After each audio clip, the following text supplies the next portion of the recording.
Hi, I'm Heidi Mercer, and I am a registered nurse, and I am a certified diabetes care and education specialist. This is the third part of a series on diabetes education focusing on using insulin and keeping that simple. Today, the focus is going to be on how to use an insulin pen. So insulin pens now have been around since 1985. They haven't really weren't used, I don't think, very much before 2000, but the first one was a reusable pen developed by Novo Nordisk. And since that time, all the new insulins really now come in pen devices. These devices have definite advantages over injecting using a syringe with a vial of insulin. More convenient, definitely. Dosing is more simple and accurate with the dial that you can see the numbers. And because that you can throw a pen into your purse or your pocket, they make dosing insulin much more flexible on the go. So one disadvantage I've heard discussed is cost. And while that might be true in some cases, I always tell people to make sure before they let that stop them from trying to use an insulin pen. I find that many of the co-pays are very similar between vials and insulin pens when you are using insurance. And for some people that are on very small doses of insulin, the 300 units in a pen will last them easily the 28 days rather than wasting a whole vial that contains 1,000 units. So reusable pen devices are still available, and many of them have some pretty fancy functions, but that will be addressed in another video. For today, we're going to focus on the disposable pen and how to use it. So here's the anatomy of an insulin pen. I have one here. You can see that there is the pen, and it doesn't write. It looks like a pen. That's why they call it a pen.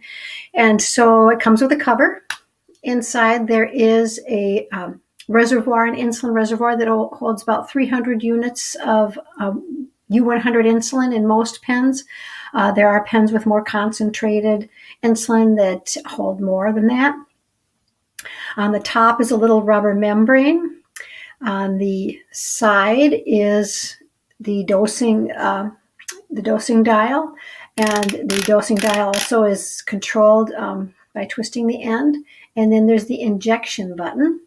And let's not forget the label that contains the expiration date and what kind of insulin is actually in this pen. So, in order to give an injection using an insulin pen, of course, anything like this, you want to make sure your hands are nice and clean and that you've got a relatively clean surface to gather your supplies and to work on. So get your pen and your pen needle. You need a needle and an alcohol swab if you choose to use one. Now, insulin pens, when they're unopened, should be stored in the refrigerator, and they should be stored somewhere. We recommend the door so that it's not back far enough that it could possibly get frozen. So frozen insulin will no longer work, and if insulin sits too long above 85 degrees, it also will not work very well. So pen companies actually recommend, though, that once you open a pen, that you do not put it back in the refrigerator. So you leave it at room temperature. And we do have studies that show that whether the insulin is at room temperature or refrigerated, it'll last for 28 days once it's opened. So when you're getting ready to inject, make sure that you have the correct insulin, that if you're using two kinds of insulin, that you want to make sure, like for instance, you might be using a long-acting and a rapid-acting. Definitely make sure, because the long-acting, you do not want to mix them up. That's not a good deal. Also, if it is a rapid-acting or a long-acting, if you look at it, it should be clear. If you are using an intermediate or a mixed insulin, that will look like there's a little powder in the insulin. And in that case, you need to mix it well. And you don't shake insulin. You roll it by that way or by this through the windshield wipe about 5 or 10 times. And then it should be pure milky white before you inject it. So, starting at the beginning, remove the pen cap. And then grab the pen needle, So here's the pen needle, and you take the paper top off, kind of like you're pulling it off a creamer. And then that's what you plug this. There's a needle sticking out of that end now, so be careful not to poke yourself. And that's the needle that we're going to put through the rubber membrane. So after we poke it through, then we screw this on finger tight. Remember, you have to eventually remove it, so you don't want to get it too tight. And then we remove the outer cap, the big cap we save. And then the smaller inner cap, there's two caps that you have to be sure to remove. The inner cap can be discarded.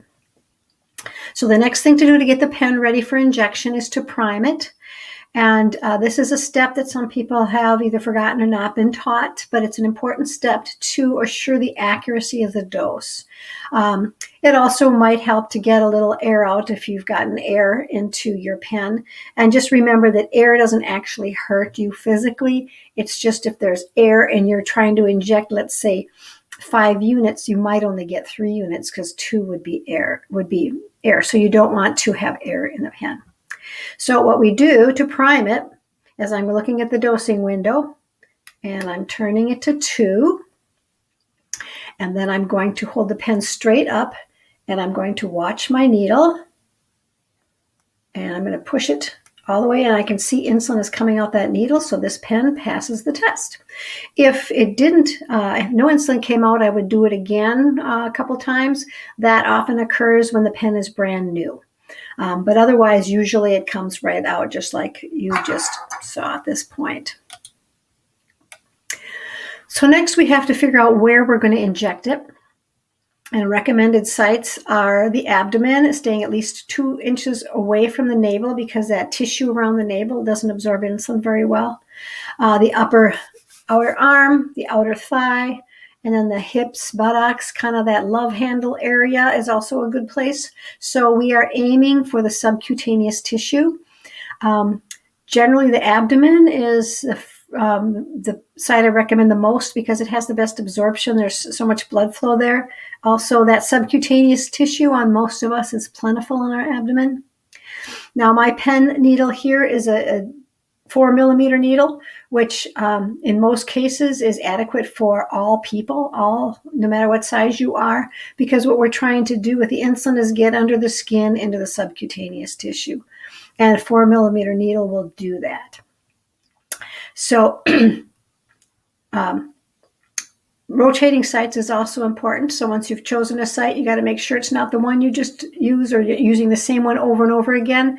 Insulin causes changes to the tissue as it's being absorbed. And so if you keep using the same spot, that tissue will change. You might have heard of lipodystrophy, where the little fat balls can accumulate, and that area will not absorb insulin very well anymore, so it won't work when you inject it into areas like that.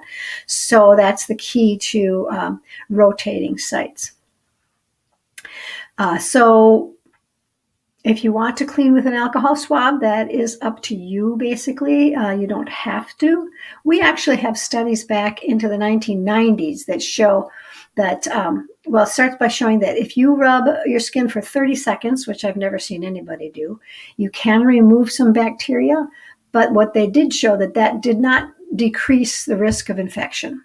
So you really, if you are someone that bathes regularly and have pretty clean skin, you don't have to use alcohol swabs, but you can if it makes you feel better.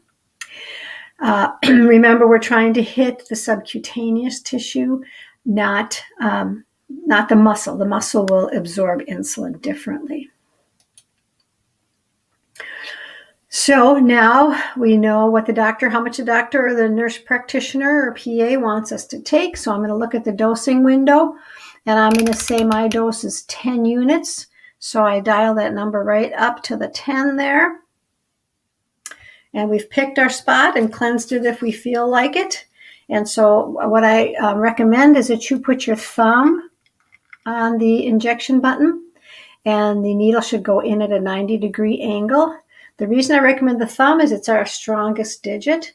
So now when I press that button in, it's pretty easy.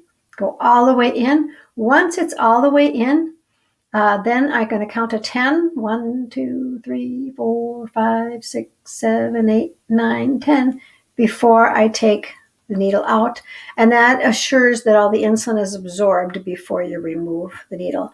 Another thing about technique that I want to just point out is you don't have to press on you. You have to press on the button. So you don't want to be pressing real hard on that needle and causing bruises. Some insulins, Lantus is famous for being a little stingy. So some insulins can produce a little stinging sensation, and that's normal. You can also sting if you've used alcohol and it hasn't dried thoroughly, because you're actually pushing some of the alcohol under your skin. So these needles made it so most people don't have to pinch. That's part of the beauty of the short needle. But if you are very thin or a child, sometimes you will need to grab some tissue and grab a big hunk. So what you're basically trying to do is you want to make sure that you're pulling the subcutaneous tissue off of the muscle, making it more difficult to reach the muscle. So after you've finished the injection, do not rub the injection site. This could affect and change the way your insulin is absorbed. And we also want to remove this needle. So I do that by placing the large needle cap that we saved and just unscrewing it. I didn't do it too tight, so it's going to come off real easy. And then we're going to cap the pen and put it away for tomorrow. So we do not recommend you leave needles attached. It leaves the insulin reservoir open to air and to all the things that float around in the air. So we do recommend that you remove that needle between injections. Some people choose to reuse needles. They can get dull and dirty. So just, you'd have to do that, make that choice under your own risk. So do also replace the cover on to keep it clean, especially if the pen's going to last a whole month for you. And then when the pen is empty, you throw it in the regular garbage. Now, when you remove the needle like we did, it has to be discarded according to your local laws for sharps. Most sharps laws have you put it into either sharps container or some kind of a hard plastic container with a screw-on lid that's clearly labeled that this should not be going in the recycle bin.